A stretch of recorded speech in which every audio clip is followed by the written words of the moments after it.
সমুদ্র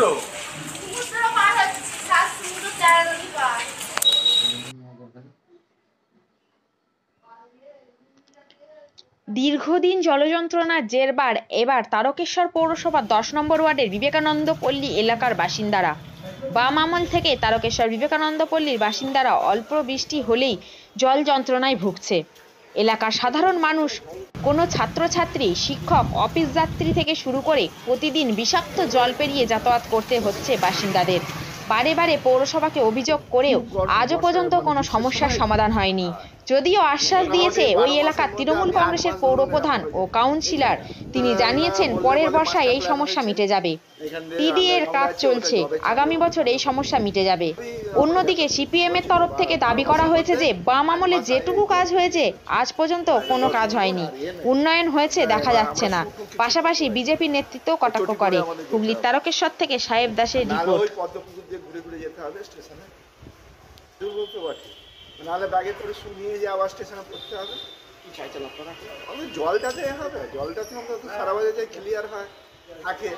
বৃষ্টি হলো হয়তো একদিন থাকলো, সেটা ঠিক আছে। সারা বছরই যদি এরকম থাকে তাহলে কাজ। আমার নাম সুব্রত।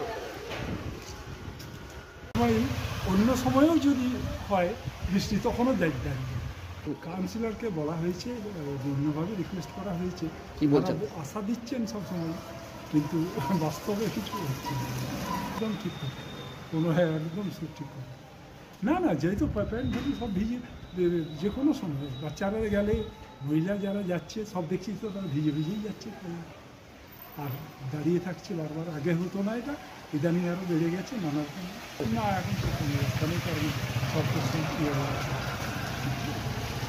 আমরা চাইছি এটাকে যে কোনো জল ব্যবহার, এবং এই যে আপনার ইয়ে দিয়ে তুলে দেবো বলেছিল, হ্যাঁ, পাম্প করে, সেইটাই আমাদের আসিওর করা হয়েছিল যে পাম্প দিয়ে ওইখানে পাম্প বসিয়ে একটা জায়গায় ক্যানেলে ফেলে দেবে।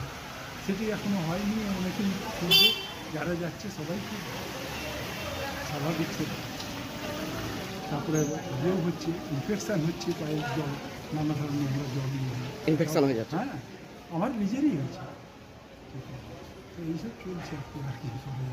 আপনার নাম? আমার নাম সমীর কুমার দাস। সমীর কুমার দাস। বলছি, তারকেশ্বরের যে ভৌগোলিক চিত্র, এখানে বিবেকানন্দ পল্লী হচ্ছে সবচেয়ে, যদি আমরা একটা গামলা ধরি, সেই গামলার নিচু জায়গাটা হচ্ছে বিবেকানন্দ। সেই জন্যই আপনারা জানেন যে এর আগের যে চেয়ারম্যান ছিলেন টিডিএ বা পৌরসভার চেয়ারম্যান স্বপন সামন্ত, তিনি টিডিএ গঠন হওয়ার পর তারকেশ্বর যাতে এই জল জমা থেকে মুক্ত হয়, স্ট্রং ড্রেনেজ ওয়াটার, তার জন্যে টিডিএর মাধ্যমে 66 কোটি টাকা স্যাংশন করেছেন। টিডিএ এটা করেছে আমাদের মাননীয় মুখ্যমন্ত্রী, তারকেশ্বরের কথা ভেবে। তার কাজ 2 বছর আগে থেকে শুরু হয়েছে। বিভিন্ন ওয়ার্ডে এই টিডিএর কাজ হচ্ছে। এই যে জমা জলগুলো আছে, আমাদের রিজার্ভার হচ্ছে, একটা জয়কৃষ্ণ বাজার হচ্ছে, একটা আমাদের এলআইসি হচ্ছে, একটা গেস্ট হাউসের মধ্যে সেখানে গিয়ে পড়বে এবং পাম্পের সাহায্যে রনের খালে ফেলে দেওয়া হবে। এই বর্ষাটাই হয়তো এই যন্ত্রণাটা ভোগ করতে হবে। আগামী বর্ষা থেকে এই যন্ত্রণা আর থাকবে না, এটা আমি দেখেছি। আর তারপরে আগে বিবেকানন্দ পল্লী পুরো মাঠ ছিল জল, ওটা দিয়ে ভৌগোলিক চিত্র অনুযায়ী ওদিকটা দিয়ে ভিলপুর হয়ে আমাদের বেরিয়ে যেত। এবার আস্তে আস্তে বাড়ি করেছে মানুষ। বাড়ি করার একটা টেন্ডেন্সি হচ্ছে যে ছাদ, আপনার বাড়ি করা 4 ফুট ছাদ, তারপরে বাউন্ডারি সব কমন করে নিচ্ছে। আপনি দেখবেন বিবেকানন্দ পল্লীর বাউন্ডারিগুলো একটা বাড়ির সঙ্গে আরেকটা বাড়ির বাউন্ডারি ঠেকিয়ে দেওয়া হয়েছে। তাহলে আমরা ওই জন্য পৌরসভায় আগে 1.5 ফুট ছাড় ছিল, পরে আমরা 2 ফুট করে ছাড়ের বাউন্ডারি করেছি। এখনকার বর্তমান চেয়ারম্যান 4 ফুট ছেদ নিয়ম করেছে। কারণ হচ্ছে আমরা যাতে ড্রেনেজ ব্যবস্থার মাধ্যমে, এই যে আমাদের এখন বিভিন্ন কনজারভেন্সি স্টাফ গিয়ে যেখানে এরকম ড্রেন ব্লক হয়ে আছে সেগুলো কাটিয়ে দিয়ে জলটা যাতে বের করে দেওয়া হয় সেই ব্যবস্থা করা হচ্ছে। আপনারা দেখবেন হাই ড্রেনগুলো করা হয়েছে, পরিষ্কার হয়েছে, জল কেটে যাচ্ছে। কিন্তু কিছু কিছু ওই কমন দেয়াল হয়ে যাওয়ার জন্যে আমরা জলটা যে আগে যেভাবে নেমে যেত সেটা হচ্ছে না। এবার বাড়ি করছে, সেটা আস্তে আস্তে লক হয়ে যাচ্ছে।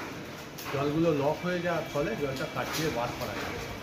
এই জন্য একটু সমস্যা আছে। আশা করছি আগামী বর্ষায় আমাদের এই টিডিএর যে পরিকল্পনা, সেই পরিকল্পনা স্ট্রং ড্রেনেজ ওয়াটার সিস্টেম, যেটা এই যেখানে জমা জল জমবে আমাদের পাম্প চললে ওই ঢাকনা খুলে দেওয়া হবে, সব জল বার করে আমরা রনের খালে ফেলে দেবো। আপনার নাম? উত্তম ভান্ডারী, আমি 10 নম্বর ওয়ার্ড কাউন্সিলর। Thank you. দেখুন, যেটুকু কাজ হয়েছিল আমাদের যখন বামফ্রন্ট বা সিপিএম যখন পৌরসভায় ছিল, তখন কাজ উন্নয়ন অনেকটাই আমাদের হয়েছিল। কিন্তু 2010 সালে সিপিএম চলে যাওয়ার পর থেকে, পৌর যে বোর্ডটা ছিল, সিপিএম চলে যাওয়ার পর থেকে কোনো রকম কাজ হয়নি। তৃণমূল আসার পর থেকে কোনো রকম কাজই হয়নি। জল যন্ত্রণা তো মানুষ ভুগবে, এটাই তো উন্নয়ন। মানুষ তো এই উন্নয়নটাই চেয়েছিল, যে এই উন্নয়নটা চেয়েছিল বলতে এই যেমন জল দাঁড়াচ্ছে, এখন জল জমে যাচ্ছে, এই যে আজকে ড্রেনের নামে যে হাই ড্রেনগুলো হচ্ছে, এই ড্রেনের নামে যেভাবে মানে এরা টাকাগুলো মানে তছরূপ করছে, 9-6 করছে টাকাগুলোকে নিয়ে, বড় হাই ড্রেনগুলোর মানে এই সিস্টেমগুলো কীরকম হচ্ছে জানেন? সব থেকে বড় বিষয়টা দেখার মতো আছে, এরা একটা কন্ট্রাক্টরকে দিয়ে কাজ করাচ্ছে। একটা কন্ট্রাক্টর 10 জায়গায় কাজ করছে। আজকে এখানে কাবলাচ্ছে, কালকে ওখানে কাবলাচ্ছে, এইভাবে কাজ, কোনো কাজটাই নির্মূল হচ্ছে না। সবথেকে বড় বিষয় হচ্ছে কোনো কাজটা, যে কাজটা আজকে ধরেছে সেই কাজটা কমপ্লিট করে ছাড়বে তো, সেই কাজটা হচ্ছে না। এই জন্যই তো জলগুলো রাস্তায় জমে যাচ্ছে। আজকে যে ছাত্রছাত্রীরা স্কুল যাচ্ছে, আপনি দেখবেন পদ্মপুকুর মোড়ে দেখবেন 3 জায়গায় 5 জায়গায় যে মুখটা যে জড়ো হয়েছে, ওইখানে দেখবেন এক হাঁটু জল জমে আছে। আজকে ছাত্রছাত্রীরা স্কুল যাচ্ছে, তাদের পায়ে জল লাগছে, আজ পায়ে ইনফেকশান হবে। শুধু ছাত্রছাত্রী নয়, সাধারণ মানুষেরও মানে ইনফেকশান হওয়ার ভয় আছে। সবথেকে বড় বিষয় আর একটা, আপনি ভালো করে লক্ষ্য করে দেখবেন, পদ্মপুকুর থেকে ভীমপুর যে রোডটা, মানে কি অবস্থা। আমি আজকে আমি একটা টোটো চালক, আমি টোটো চালাই। দেখবেন ওই রাস্তাটাতে যখন আমরা কোনো প্যাসেঞ্জার নিয়ে যাওয়া আসা করি, মানে যে কোনো মুহূর্তে টোটোটা পাল্টি হয়ে যাবে, মানে পাল্টি হয়ে যাবে। এইসব বিষয়গুলো, এইগুলো থেকে এই যে যন্ত্রণা, এই যে সাধারণ মানুষের যে এই যে অভিযোগ, এইগুলো কাউন্সিলরকে বললে কাউন্সিলর মানে কোনো রকমই কোনো কর্ণপাত করছে না। যার জন্য এইটা আমাদের পার্টির তরফ থেকে যে কোনো বড় আন্দোলন শুরু করতেই হবে, না করলে এইভাবে সাধারণ মানুষ বাঁচতে পারবে। আপনার নাম? আমার নাম বরুণ পাখিরা, আমি 10 নম্বর ওয়ার্ডের বাসিন্দা। দেখুন, গোটা তারকেশ্বর জুড়ে এই তারকেশ্বর যে শৈবতীর্থ এত বড় একটা জায়গা, এই জায়গার ওপরেই রাস্তাঘাট দেখবেন ন্যারো ছোট ছোট। তারপরে যেটুকু রাস্তা আছে সমস্ত রাস্তা ভেঙে চুরে তছনছ হয়ে আছে। আপনি দেখেছেন জলপুরি থেকে মন্দিরের দিকে ঢোকার যে মেন রাস্তাটা চৈত্র মাসে মেলার আগে খুলে দেয়া হলো।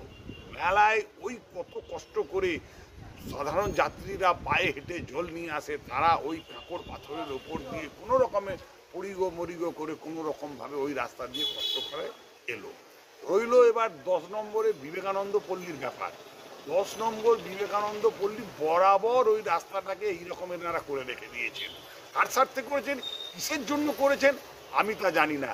কিন্তু আমার কথা হলো, তারকেশ্বরের মতো এরকম একটা জায়গায়, একটা 10 নম্বর ওয়ার্ড, যেখানে একটা এত ভালো মানুষের বসবাস আছে, একটা প্রদূষণ এলাকা, সেই জায়গায় দেখবেন এক হাঁটু জল। আপনারা নিশ্চয়ই গিয়ে দেখেছেন।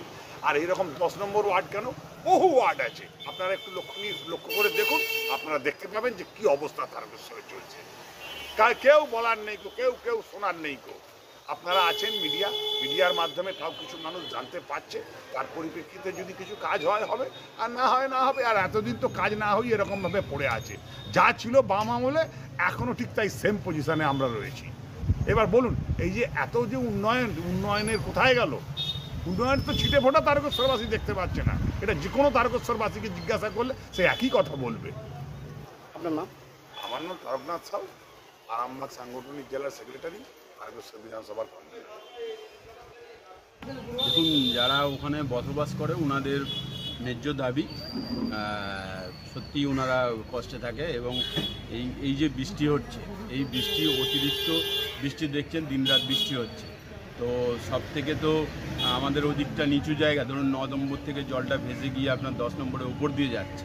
তো আমরা যথাযথ চেষ্টা করেছি, জেসিপি লাগিয়ে পরিষ্কার করে দিয়ে জলটা নামছে, সময় লাগবে, কারণ অতিরিক্ত বর্ষণে আমাদের জলটা মানে বেরোতে সময় লাগছে। আর মাননীয় মুখ্যমন্ত্রী আমাদের নেত্রী মাননীয় মমতা ব্যানার্জি আমাদের একটা দেখবেন যে প্রায় 66 কোটি টাকার প্রকল্প করেছে। সকলেই জানেন যে হচ্ছে টোটাল তারকেশ্বরের যে জলটাকে বার করে দেওয়ার জন্য আমাদের ড্রেনেজ ব্যবস্থা যে করা হয়েছে, তো দীর্ঘদিন ধরে প্রায় 3.5-4 বছর ধরে এই কাজটা চলছে। একটু বিলম্ব হয়েছে, অত বড় কাজ তো, তাই একটু বিলম্ব হয়েছে। আশা করি আগের বর্ষায় আমাদের এটা ক্লিয়ারেন্স করবে। এদের ওপর থেকেও আমাদের চাপ আছে যে যত তাড়াতাড়ি শীঘ্রই কাজটা যেন সম্পূর্ণ হয়। তো আমরাও যথাসাধ্য চেষ্টা করছি যে আগামী দিনে যাতে আগের বর্ষার আগে যাতে আমরা এগুলো কমপ্লিট করতে পারি কাজটা।